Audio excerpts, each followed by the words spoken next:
Здравейте, приятели! Аз съм Зори и днес съм в Сент-Тропе.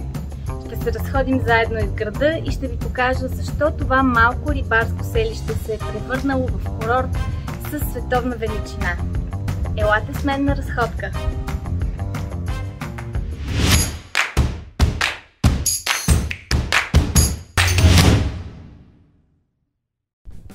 Разходката ни започва от емблематичната къща на Шанел, която е тясно свързана с историята на Сент-Тропе. През 50-те години на пристанището са се провеждали модни ревюта на марката, а легендарната Коко Шанел често е търсила вдъхновение именно в Сент-Тропе. По-късно пък творческият директор на Шанел, Карл Лагерфелд, толкова харесал Сент-Тропе, че прекарвал летата си тук. Посещавал луксозните ресторанти, старинните улици и, разбира се, най-горещите партита. Продуцирал е легендарните модни ревюта тук, с което окончателно затвърдил Сент-Тропе като международна модна дестинация. Точно срещу къщата се намира известния музей на жандармерията. Това е емблематичното място от филма с Луи Дю Финес от 60-те години. Ако се интересувате от кино, трябва да посетите това място. Музея на жандармерията в Сент-Тропе е уникален сам по себе си. Той обхваща две различни теми – кинематографското изкуство на града и историята на жандармерията на Сент-Тропе.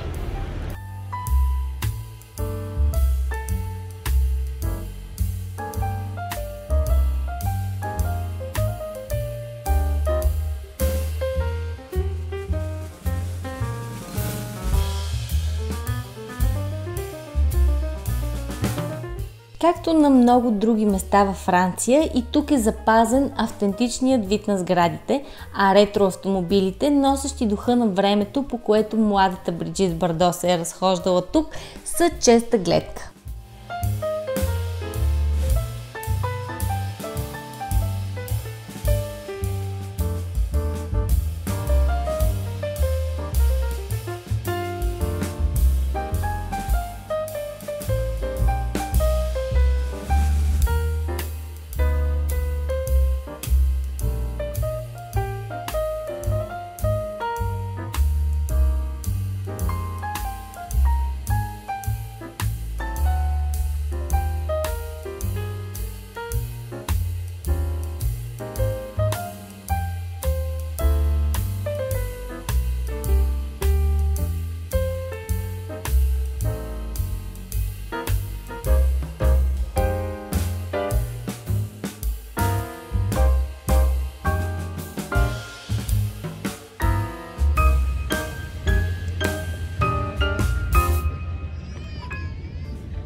Старото пристанище на Сент-Тропе се намира в самото сърце на града. Тук може да видите както луксозни яхти акостирали на брега, така и малки рибарски лодки.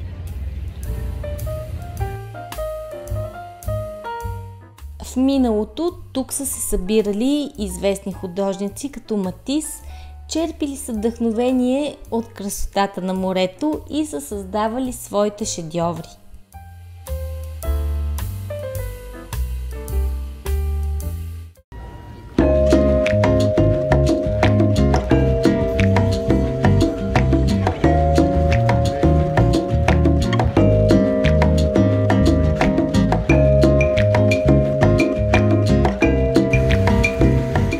Ако се интересувате от известни личности, трябва да знаете, че техните яхти не акостират на пристанището. Може да ги видите в залива зад мен.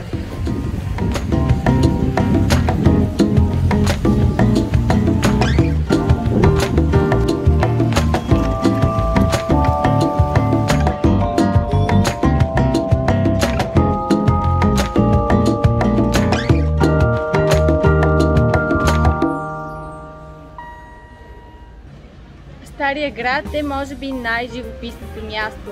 Част от него е оформена като пешеходна зона, която включва тесни улички, старинни кълдаръмени алеи, изобилстващи от малки магазини, луксозни бутици, кафенета и ресторанти.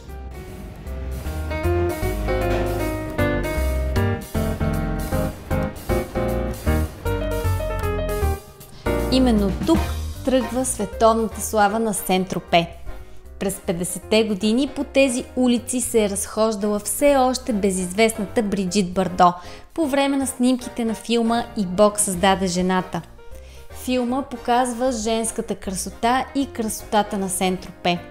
Самият филм е бил доста скандален за онези времена и е придобил световна популярност, въпреки че е бил забранен в редица американски щати. Точно тук, на плажа на Сент-Тропе, легендарният плаж Пампелон, където ще отидем по-късно в това видео, Бриджит Бардо е въвела за първи път монокините. След нечувания успех на този филм, Сент-Тропе се превръща в място за заснемането на десетки филми. Тук буквално всяка година се заснема филм. И така покрай киното, холивудските звезди са започнали да се събират тук, а покрай тях и богатите им приятели. Така Сент-Тропе се превръща в луксозния курорт, който е и до ден днешен.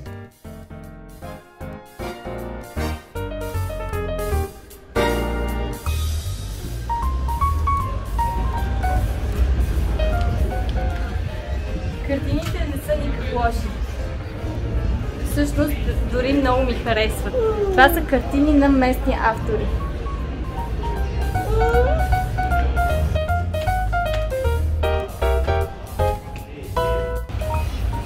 Ако се интересувате от цените на имотите, ето тази къщичка с малък басейн струва 2 милиона 625 хиляди евро.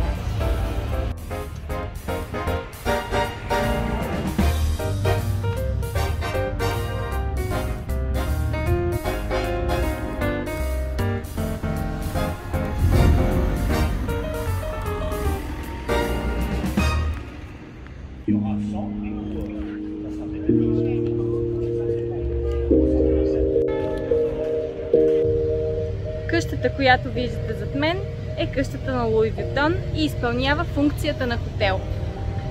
Обстановката е очаквано бляскава, а от 2020 година има ресторант, носител на звезда Мишлен и предлагащ смесица от африкански, френски и японски съвременни влияния в кулинарното изкуство.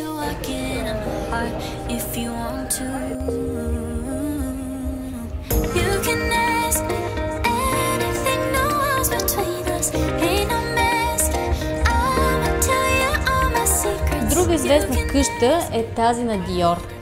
Ще я познаете по красивото озеленяване и белите цветя. Къщата от 18 век е ресторант, управляван от небезизвестния шеф-готвач Яник Алено.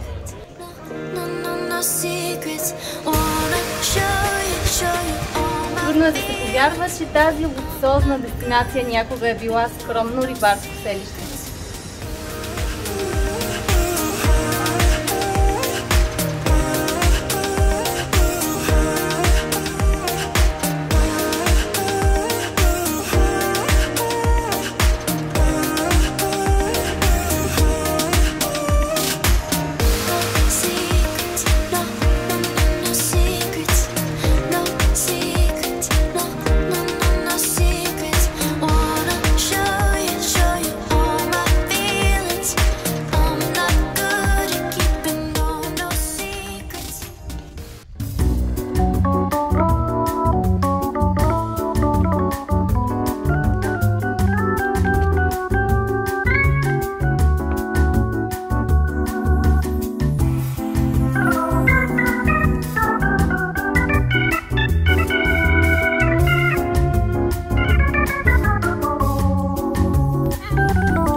През 1600 година цитаделата се издига високо над града.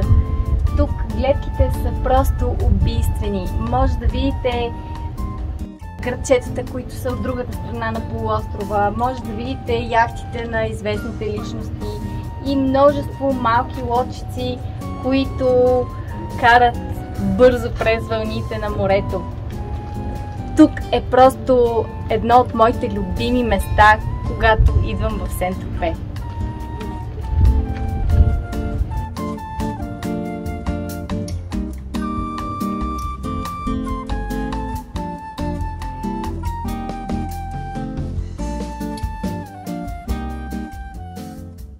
В миналото Сен-Тропе често е било нападано и никой не е искал да живее тук. Графа на Прованс дори обявил, че няма да събира данъци, само и само Сен-Тропе да се насели отново, но проблема с нападенията си останал. През 17 век построяват цитаделата, за да бранят Сен-Тропе от испанците.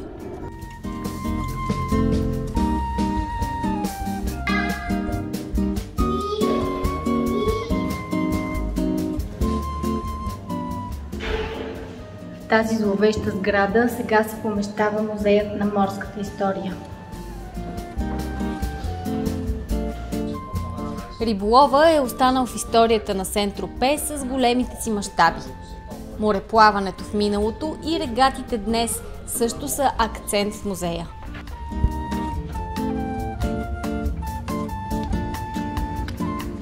От терасата на цитаделата се разкрива невероятна гледка към Средиземно море и към бастионите.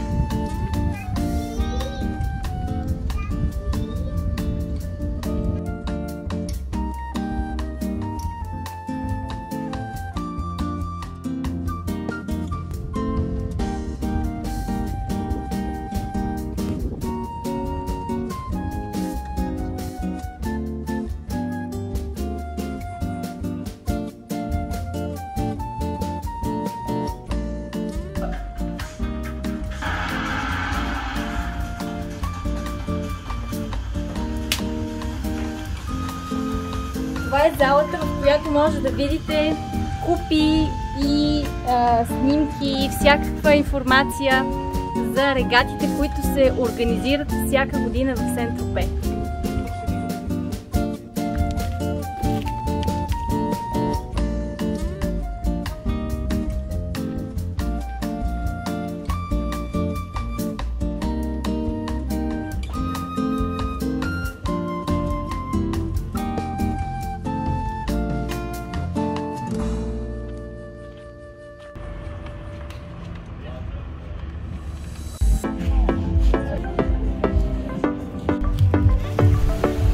На около 5 км южно от града се намира най-добрият плаж на ривиерата – Пампелон. Дълга пясъчна ивица с бял пясък и невероятен цвят на морето.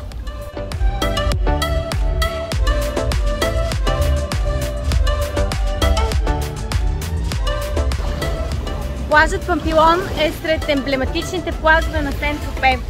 Тук има бляскави клубове и ресторанти, а сред туристите може да срещате и някоя звезда от световна величина.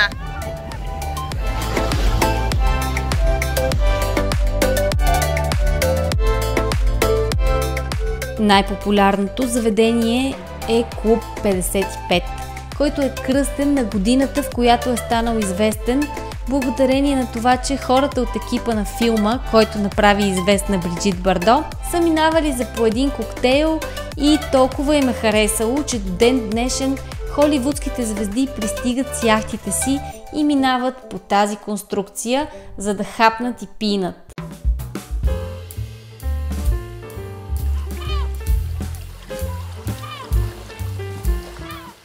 На този плаж са заснети кадри от филма, с който Бриджит Бардо става световна звезда и секс символ. Тук за първи път именно тя се разхождала с банските бикини и монокини. След нея много жени следват примера ѝ и така монокините стават популярни из плажовете на Франция.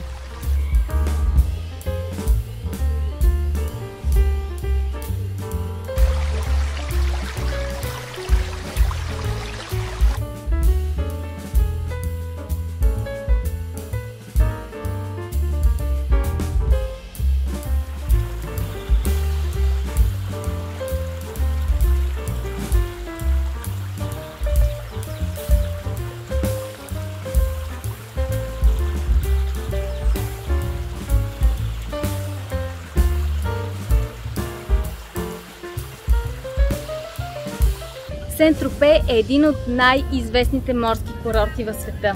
Радвам се, че се разходихме заедно. А сега е време да ви кажа чао, но само за малко, защото скоро ще се видим пак. А до тогава харесайте това видео и се абонирайте за канала. Чао!